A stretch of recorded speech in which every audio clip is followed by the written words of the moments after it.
So today we are going to talk about where sound comes from on the flute. So the flute is a member of the woodwind family. Some of our other woodwind instruments include the saxophone, the clarinet, the oboe, and the bassoon. And so all of these other woodwind instruments use a reed, or some of them use a double reed, and the reed is what vibrates to make sound.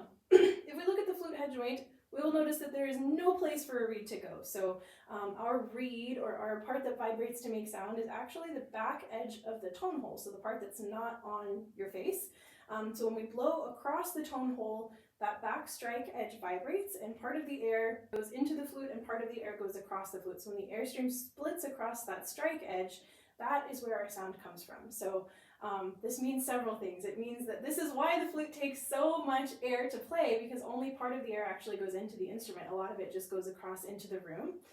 It also means that when we are very first learning to play the flute and figuring out where it lives on our face, that placement is absolutely essential to getting a sound, because if the flute is a little bit off to the side, or it's a little bit wonky or a little bit too low, then the air doesn't get to that magic spot where it needs to be to make sound. So that is where sound comes from on the flute.